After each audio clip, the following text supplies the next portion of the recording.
ஆண்டவராகிய இயேசு கிறிஸ்துவின் நாமத்தினாலே உங்கள் யாவரையும் அன்போடு கூட வாழ்த்துகிறேன். இந்த அருமையான வேளையிலும் உங்களோடு கூட சேர்ந்து தேவனை மகிமைப்படுத்தவும், தேவனுடைய வார்த்தையை தியானிக்கவும் தேவன் தந்த அந்த அருமையான ஸ்லாக்கியத்திற்காக தேவனுக்கு நன்றி சொல்கிறேன். அல்லேலூயா. கடந்த நாட்களாக நாம் ஒரு காரியத்தை பார்த்து கொண்டு வருகிறோம். அது என்னது?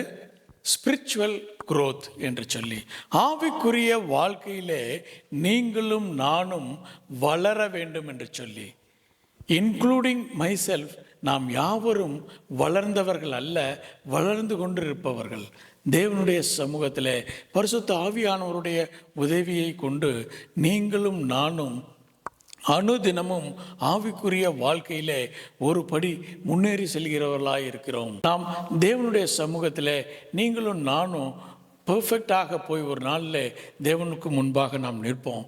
அந்த ஸ்பிரிச்சுவல் குரோத், அந்த ஆவிக்குரிய வளர்ச்சியை நீங்களும் நானும் எப்படி பெற்றுக்கொள்ள வேண்டும் என்று சொல்லி சில காரியங்களை கடந்த நாட்களாக நாம் தியானித்து வருகிறோம். முதலாவதாக, grow in word of God.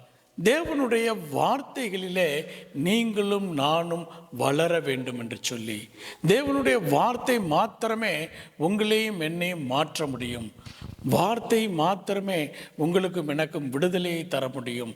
வார்த்தை மாத்திரமே நம்முடைய வாழ்க்கையை மறுரூபமாக்க முடியும்.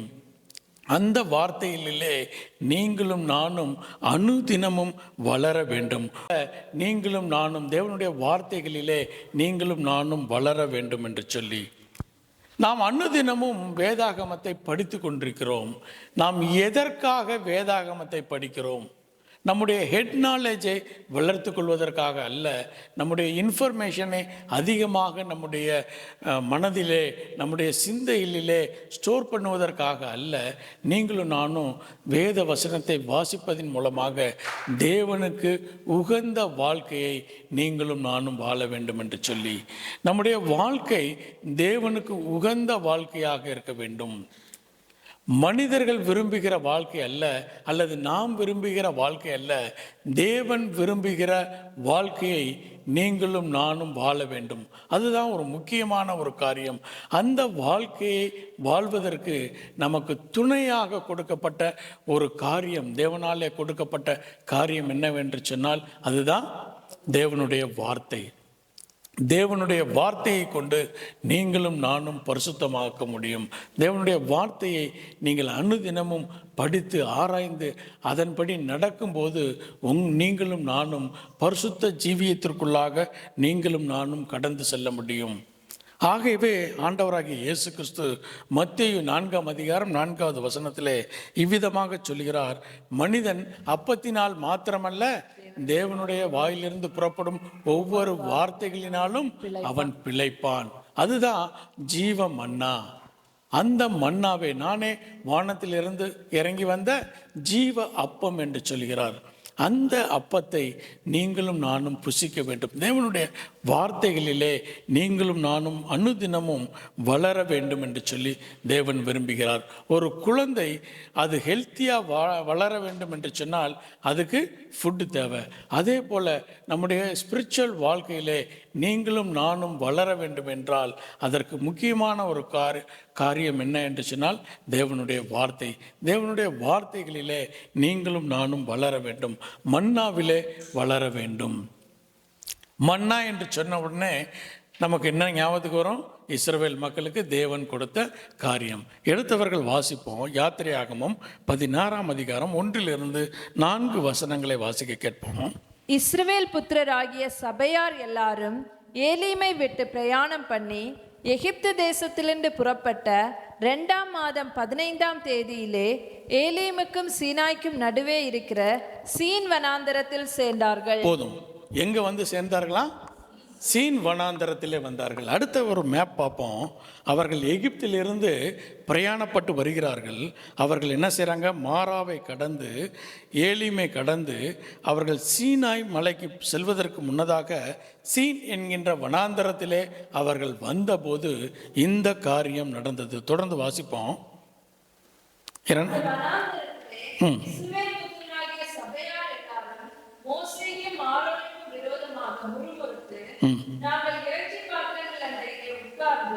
அப்பத்தை திருப்தியாக சாப்பிட்ட எகிப்து தேசத்தில் தேசத்திலே கர்த்தரின் கையால் செத்து போகிறோமானால் தாவில்லை. இந்த கூட்டம் முழுவதையும் பட்டினியால் கொல்லும்படி நீங்கள் எங்களை புறப்பட பண்ணி இந்த வனாந்தரத்திலே அழைத்து வந்தீர்களே என்று அவர்களிடத்தில் சொன்னார்கள். அப்பொழுது கர்த்தர் மோசேயை நோக்கி, நான் உங்களுக்கு வானத்திலிருந்து அப்பம் வருஷிக்க பண்ணுவேன். ஜனங்கள் போய் ஒவ்வொரு நாளுக்கு வேண்டியதை ஒவ்வொரு நாளிலும் சேர்த்து கொள்ள வேண்டும். அதனால் அவர்கள் என் நியாயப்பிரமாணத்தின்படி நடப்பார்களோ நடக்க மாட்டார்களோ என்று அவர்களை சோதிப்பேன். முதலாவதாக கர்த்தர் சொல்றாரு, அவர்கள் என்ன செய்றாங்க, இந்த வனாந்தரத்திலே நாங்கள் வந்து விட்டோமே, நாங்கள் எங்கே இருந்தால் பரவாயில்ல, எகிப்திலேயே இருந்தால் பரவாயில்ல, நாங்கள் இந்த வனாந்தரத்தில் வந்து நாங்கள் சாக போகின்றோம். அப்போ கர்த்தர் சொல்கிறாரு, நான் உங்களுக்கு தூதர்கள் உண்ணும் மன்னாவை உங்களுக்கு தருவேன் என்று சொல்லி தேவன் அந்த சீன் வனாந்தரத்திலே முதல் முறையாக அவர்களுக்கு, இஸ்ரவேல் மக்களுக்கு இந்த மன்னாவை கட்டளையிடுகிறார். இந்த மன்னா எது வரைக்கும் இருந்துச்சுன்னா, அவர்கள் கானான் தேசத்தை சென்று அடைகிற வரையிலும் அனுதினமும் ஒரு நாள் கூட தவறல, ஒவ்வொரு நாளும் தேவன் அவர்களுக்கு போஷித்தார். அந்த மன்னாவுடைய படத்தை பார்ப்போம். அடுத்து இப்படியாக மன்னா அனுதினமும் வரும். இஸ்ரவேல் மக்கள் காலையிலே போய் அவைகள் எல்லாம் சேர்த்து கொண்டு வர வேண்டும். இதுதான் தேவனுடைய கட்டளையாக இருந்தது. தேவன் இந்த மன்னாவை தருவதன் மூலமாக ஒரு பாடத்தை இஸ்ரவேல் மக்களுக்கு கற்றுத்தர விரும்புகிறார். அது மாத்திரமல்ல, இந்த நாளிலும் உங்களுக்கும் எனக்கும் தியானிக்கிற, இந்த வார்த்தையை தியானிக்கிற உங்களுக்கும் எனக்கும் ஒரு பாடத்தை தேவன் கற்றுத்தர விரும்புகிறார். அது என்ன என்பதை தான் நம்ம இப்போ பார்க்க போகிறோம். ஒருவேளை இஸ்ரவேல் மக்களுக்கு தேவன் என்ன சொல்லியிருக்கலாம், பசியே வராமல் இருக்க கடவுது என்று சொல்லியிருக்கலாம். அதை செய்ய முடியுமா, முடியாதா? தேவனாலே முடிஞ்சிருக்கும். பசியே வராமல் இருக்கட்டும், அவங்க போகிற வரைக்கும் பசியே வரக்கூடாதுன்னு தான் பசி வராமல் இருந்திருக்கும். ஆனால் கர்த்தர் அவர்களுக்கு இந்த மன்னாவை கொடுப்பதன் மூலமாக ஒரு பாடத்தை அவர் காட்டுகிறார். அது என்னென்ன பாடங்கள் என்று சொன்னால், முதலாவதாக தேவன் மனிதனுடைய முயற்சியை விரும்புகிற தேவனாயிருக்கிறார்.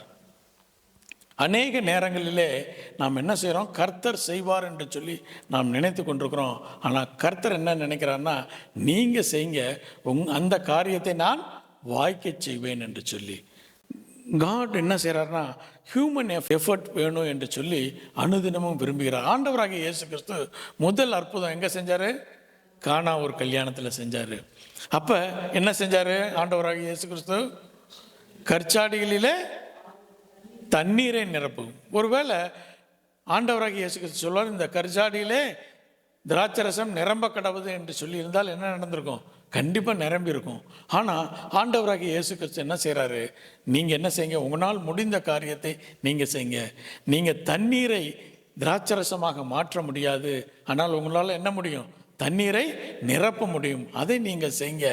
நீங்கள் உங்களால் முடியாத காரியத்தை நான் செய்கிறேன் என்று சொல்லி ஒவ்வொரு முறையும் கர்த்தர் என்ன, ஆண்டவராகிய இயேசு கிறிஸ்து அற்புதத்தை செய்யும்போது மனிதர்களோடு கூட சேர்ந்து அந்த அற்புதத்தை செய்கிறார். பிறவி குருடனை அவர் குணப்படுத்தும் போது என்ன செய்கிறாரு? எங்கே போய் கழுவுன்னு சொல்கிறாரு? சீலோவில் போய் கழுவு என்று சொல்கிறார். அப்போ அதை கழுவாமையே அவனுக்கு சுகத்தை கொடுத்துருக்க முடியும். ஆனால் கர்த்தர் என்ன சொல்கிறாருன்னா, ஹியூமன் எஃபர்ட் வேணும் என்று சொல்லி நீங்களும் நானும் தேவனுடைய கரத்திலிருந்து ஒரு அற்புதத்தை பெற்றுக்கொள்ள வேண்டுமே. ஆனால் நீங்களும் நானும் அதற்கான முயற்சிகளை நீங்களும் நானும் செய்ய வேண்டும். 10 குஷ்டரோகிகள் இருந்தாங்க. அவர்களை குணப்படுத்த வேண்டும் என்று சொன்னபோது ஆண்டவராகிய இயேசு கிறிஸ்து சொன்னார், நீங்கள் போய் யார்கிட்ட போய் காமிங்க? ஆசாரியன் இடத்துல காட்டுங்கள் என்று சொன்னார். அவர்கள் ஆசாரியனை பார்க்க போகின்ற வழியிலே அவர்கள் சுகம் பெற்றார்கள் என்று சொல்லி பார்க்குறோம். அப்போ கர்த்தர் இந்த இஸ்ரவேல் மக்களுக்கு முதலாவது கற்றுக் கொடுத்த பாடம் என்ன செய்ய வேண்டும்? நீங்கள் அதற்கான முயற்சி செய்ய வேண்டும். இப்போ மன்னா உங்களுக்கு கிடைக்கணும்னா நீங்கள் என்ன செய்யணும்?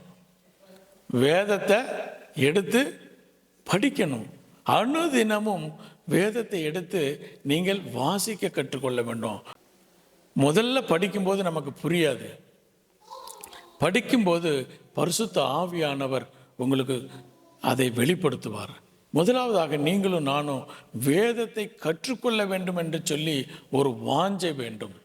சரி, மன்னாவை சாப்பிட வேண்டும் என்று சொன்னால் முதலாவது என்ன வரணும்? அவங்களுக்கு பசி வரணும் இல்லையா?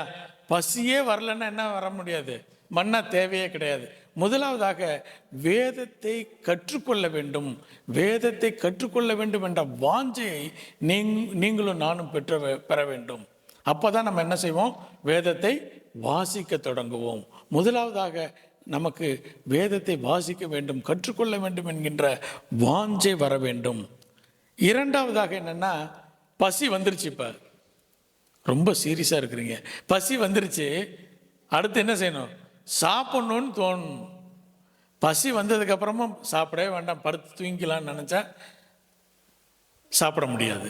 அப்போ முதலாவதாக பசி வேண்டும், ரெண்டாவது சாப்பிட வேண்டும் என்கின்ற எண்ணம் வர வேண்டும். நீங்களும் நானும் வேதத்தை வாசிக்க வேண்டும் என்ற வாஞ்சை வேண்டும். அது மாத்திரமல்ல, அதை நீங்களும் நானும் கற்றுக்கொள்ள வேண்டும். யாரிடத்திலேயாவது சற்று வேதத்தை கற்றுக்கொள்ள வேண்டும் என்று சொல்லி நீங்களும் நானும் விரும்ப வேண்டும். அப்போ தான் பரிசுத்த ஆவியானவர் உங்களுக்குள்ளாகவும் எனக்குள்ளாகவும் கிரியை செய்ய முடியும். சரி, அதெல்லாம் கரெக்டு. முதல்ல சாப்பிட்றது கொஞ்சம் டேஸ்ட்டாக இருக்கணும். டேஸ்ட்டாக இல்லைன்னா சாப்பிட முடியுமா? கண்டிப்பாக சாப்பிட முடியாது. அப்போ அந்த டேஸ்ட்டாக கொடுக்கக்கூடியது யார் என்று சொன்னால், யார்? தேவனுடைய மனிதர்கள்.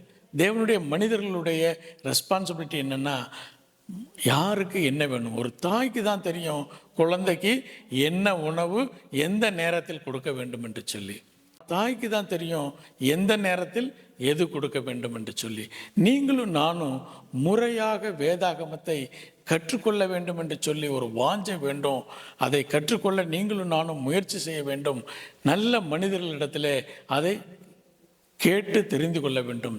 நமக்கு அதுக்காக தான் பரிசுத்த ஆவியானவர் உங்களுக்கும் எனக்கும் கொடுக்கப்பட்டிருக்கிறார். பரிசுத்த ஆவியானவர் அனுதினமும் உங்களுக்கும் எனக்கும் கற்றுக் கொடுப்பார். அவரோடு கூட இணைந்து நீங்களும் நானும் செயல்படும் போது பரிசுத்த ஆவியானவர் நிச்சயமாக உங்களோடும் என்னோடும் கூட அவர் இடைப்பட்டு உங்களையும் என்னையும் இந்த வார்த்தைகளிலே அவர் முன்னேறி செல்ல, ஆவிக்குரிய வாழ்க்கையிலே இந்த வேதாகமத்தை, கர்த்தருடைய வார்த்தையை கேட்டு நீங்களும் நானும் முன்னேறி செல்வதற்கு நிச்சயமாய் உதவி செய்வார். 1 பேதுரு 2ஆம் அதிகாரம் 1-3 வசனங்களை வாசிப்போம். இப்படி இருக்கிற கர்த்தர் தயவுள்ளவர் என்பதை நீங்கள் ருசித்து பார்த்ததுண்டானால் சகல துர்க்குணத்தையும் சகலவித கபடத்தையும் வஞ்சகங்களையும் பொறாமைகளையும் சகலவித புறங்கூறுதலையும் ஒழித்துவிட்டு நீங்கள் வளரும்படி புதிதாய் பிறந்த குழந்தைகளைப் போல திருவசனமாகிய களங்கமில்லாத ஞானப்பால் வாஞ்சியாயிருங்கள். நீங்களும் நானும் குழந்தை எப்படி பாலின் மீது வாஞ்சையாய் இருக்கிறதோ அப்படியாக நீங்களும் நானும் வாஞ்சையாய் இருக்க வேண்டும் என்று சொல்லி பரிசுத்த பேதுரு நமக்கு புத்தி சொல்லுகிறார். நீங்களும் நானும் திருவசனத்தை களங்கமில்லாத பாலை வாஞ்சையாய் இருக்கும்படி இருக்க வேண்டும் என்று சொன்னால் 2வது வசனத்தை சொல்கிறாரு, துர்க்குணங்களையும் கபடங்களையும் வஞ்சகங்களையும் பொறாமைகளையும் புறங்கூறுதலையும் நீங்களும் நானும் விட்டு ஒழியும் போது ஆட்டோமேட்டிக்காக என்ன வரும்? நாம் தேவனுடைய சமூகத்தில் அமர்ந்து நீங்களும் நானும் வேதத்தை கற்றுக்கொள்ள வேண்டும் என்கின்ற வாஞ்சை வரும். சரி, இது ஒரு ஸ்டேஜ். ஒரு ஸ்டேஜில் ஒரு குழந்தை என்ன செய்து பால் குடித்து கொண்டே இருக்கிறது. அதே நிலைமையிலே நீங்களும் நானும் இல்லாதபடிக்கு நீங்களும் நானும் முன்னேறி செல்ல வேண்டும். குழந்தை என்ன செய்யணும்? சாலிட் ஃபுட் கொடுக்கணும், அதுக்கப்புறம் மீட் சாப்பிடணும். அதுபோல் நீங்களும் நானும் நல்ல உபதேசங்களை நீங்களும் நானும் கற்றுக்கொள்ள வேண்டும். அதை தான் நம்ம வாசித்தோம். எபிரேயருக்கு எழுதிய நிருபம் 5ஆம் அதிகாரம் 12-14 வரையில் மீண்டும் ஒரு முறை கூட வாசிப்போம். எபிரேயருக்கு எழுதிய நிருபம் 5ஆம் அதிகாரம் 12-14 வசனங்களை வாசிக்க கேட்போம். காலத்தை பார்த்தால் போதகராய் இருக்க வேண்டிய உங்களுக்கு தேவனுடைய வாக்கியங்களின் மூல உபதேசங்களை மறுபடியும் உபதேசிக்க வேண்டியதா இருக்கிறது. நீங்கள் பலமான ஆகாரத்தை அல்ல பாலை உண்ணத்தக்கவர்கள். பாலையே உண்ணுகிறவர்கள். எப்பயும் நம்ம சா பாலை மாத்திரம் ஒரு குழந்தை விரும்பி கொண்டிருந்தால் அது வளர முடியாது. அடுத்து சாலிட் ஃபுட் சாப்பிட வேண்டும். அதுபோல் நீங்களும் நானும் வேதத்தை ஆழமாக கற்றுக்கொள்ள வேண்டும்.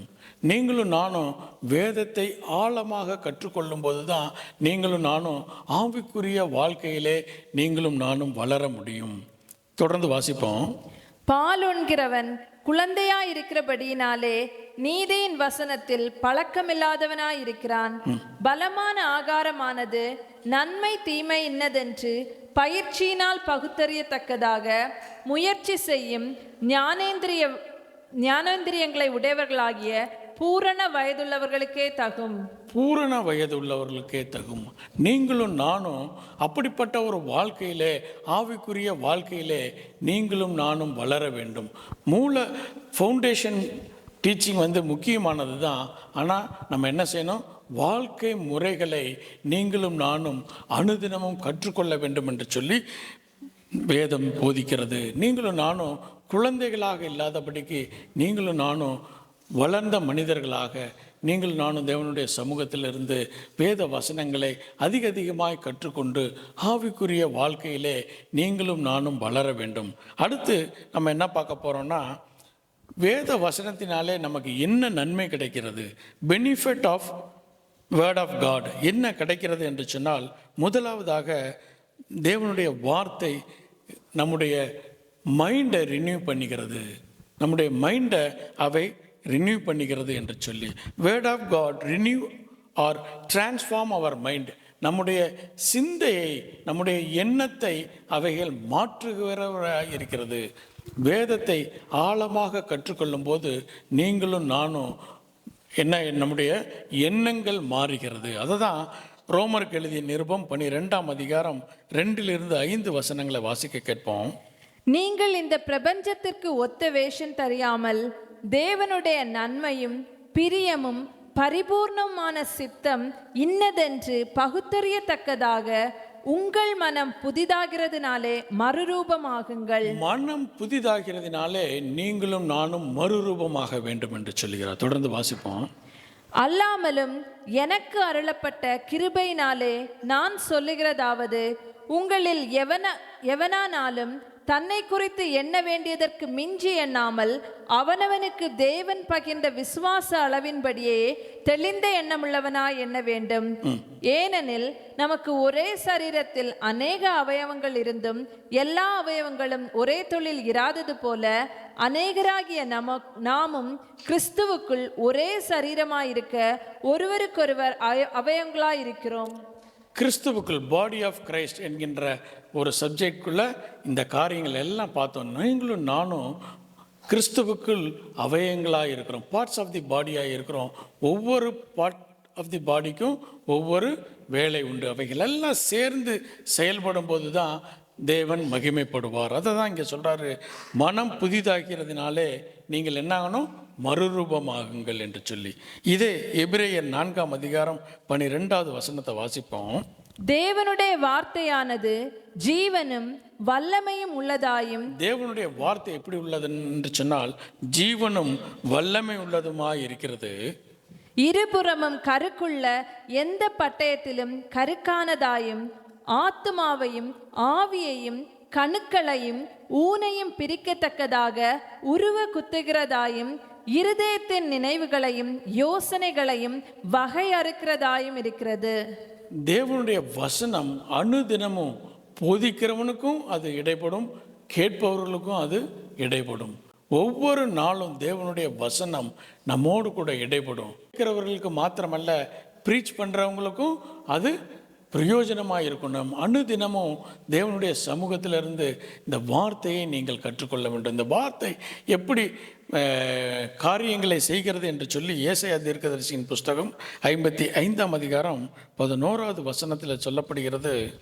அப்படியே என் வாயிலிருந்து புறப்படும் வசனம், தேவனுடைய வாயிலிருந்து புறப்படும் வசனம், அது வெறுமையா என்னிடத்திற்கு திரும்பாமல் அது நான் விரும்புகிறதை செய்து நான் அதை அனுப்பின காரியமாகும்படி வாய்க்கும். தேவனுடைய வார்த்தைகள் நம்மை பலப்படுத்துவது மாத்திரமல்ல, சத்துவப்படுத்துவது மாத்திரமல்ல, அதனுடைய காரியத்தை நிறைவேற்றிவிட்டு தான் தேவனுடைய சமூகத்தில் திரும்பி வருமா. தேவனுடைய வார்த்தை அப்படி வல்லமை உள்ளது. அந்த வார்த்தைகளிலே நீங்களும் நானும் வாஞ்சை உள்ளவர்களாய் அதை கற்றுக்கொள்ள வேண்டும் என்கின்ற வாஞ்சை உங்களோடு கூட இருக்கும்போது நம்முடைய மைண்ட் என்ன ஆகுமா, ரினியூவ் ஆகும், டிரான்ஸ்ஃபார்ம் ஆகும். நம்முடைய எண்ணங்களும் நம்முடைய சிந்தையும் தேவனாலே மறுரூபமாக்கப்படும், தேவனுடைய வசனத்தை கற்றுக்கொள்வதினாலே. அதை தான் ரோமருக்கு எழுதிய நிருபம் 12ஆம் அதிகாரம் 2வது வசனத்தை மீண்டும் ஒருவரை கூட வாசிப்போம். உங்கள் மனம் புதிதாகிறதுனாலே மறுரூபமாகுங்கள் என்று சொல்லி கடைசியாக முடிக்கின்றார். உங்களுடைய மனம் மறுரூபமாக வேண்டும். உங்களுடைய மனம், என்னுடைய மனம் மறுரூபமாக்கப்பட வேண்டுமே. ஆனால் தேவனுடைய வார்த்தையால் மாத்திரமே அந்த காரியம் நடக்கும். தேவனுடைய வார்த்தைகளிலே நீங்களும் நானும் வாஞ்சை உள்ளவர்களாய் அதை கேட்பவர்களாக மாத்திரமல்ல, அதன்படி செய்கிறவர்களாய் நீங்களும் நானும் இருக்கும்போது தேவன் நிச்சயமாய் நம்முடைய எண்ணங்களையும் சிந்தையையும் மறுரூபமாக்குவார். அதுதான் சங்கீதங்களின் புஸ்தகம் 119ஆம் சங்கீதம் 105வது வசனம் சொல்கிறது, உம்முடைய வசனம் என் கால்களுக்கு தீபமும் என் பாதைக்கு வெளிச்சமுமாய் இருக்கிறது. தேவனுடைய வசனம் மாத்திரமே நமக்கு வெளிச்சமும் நம்முடைய பாதைக்கு அது விளக்குமாய் இருக்கிறது என்று சொல்லி முதலாவதாக பார்த்தோம். தேவனுடைய வார்த்தை நம்முடைய மைண்ட், நம்முடைய சிந்தையை, நம்முடைய எண்ணங்களையும் அது என்ன செய்து டிரான்ஸ்ஃபார்ம் பண்ணுகிறது, அது மறுரூபமாக்குகிறது என்று சொல்லி பார்த்தோம். இரண்டாவதாக நம்ம பார்க்க போகிறோம், the word of God qualified to do good deeds. நல்ல காரியங்களை நீங்கள் இந்த உலகத்திலே செய்ய வேண்டுமே ஆனால் தேவனுடைய வார்த்தையை கொண்டு மாத்திரமே செய்ய முடியும். உலகத்தில் நடக்கக்கூடிய காரியங்களை பார்த்தா நம்மால் என்ன செய்ய முடியாது, நன்மையான காரியங்களை செய்யவே முடியாது.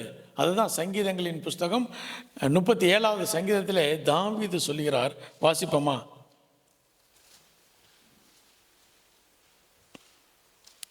37ஆம் சங்கீதம் 1 பொல்லாதவர்களை குறித்து எரிச்சல் அடையாதே, நியாயக்கேடு செய்கிறவர்கள் மேல் பொறாமை கொள்ளாதே. அவர்களை எல்லாம் பார்த்தா நம்ம நன்மை செய்ய முடியாது. 3வது வசனம் என்று சொல்லி நினைக்கிறேன். கர்த்தரை நம்பி நன்மை செய். கர்த்தரை மாத்திரம் நம்பிதான் நன்மை செய்ய முடியும். இந்த பொல்லாதவர்களை பார்த்தா நீங்களும் நானும் நிச்சயமாய் நன்மை செய்ய முடியாது. கர்த்தரை பார்த்தா, கர்த்தருடைய வார்த்தைகளிலே நீங்களும் நானும் பலப்படும் போது மாத்திரமே தேவனுடைய காரியமாக நீங்களும் நானும் நன்மை செய்ய முடியும். அதை தான் பரிசுத்த பவுல் 2 தீமோத்தேயு 3ஆம் அதிகாரம் 16வது வசனம் 17வது வசனத்தை வாசிப்போம். வேத வாக்கியங்கள் எல்லாம் தேவனுடைய ஆவியினால் அருளப்பட்டிருக்கிறது. வேத வாக்கியங்கள் எல்லாம் தேவ ஆவியினாலே மாத்திரமே அருளப்பட்டிருக்கிறது. தேவனுடைய மனுஷன் தேறினவனாகவும் எந்த நற்கிரியையும் செய்ய தகுதியுள்ளவனாகவும் இருக்கும்படியாக, தேவனுடைய மனுஷன் தேறினவனாகவும் எந்த நற்கரையும் செய்ய தகுதி உள்ளவனாக இருக்க வேண்டுமே. ஆனால் நீங்களும் நானும் வேத வசனத்தின்படியாக நீங்களும் நானும் வாழ கற்றுக்கொள்ளும் போது மாத்திரமே நீங்களும் நானும் நன்மையான காரியங்களை செய்ய முடியும்.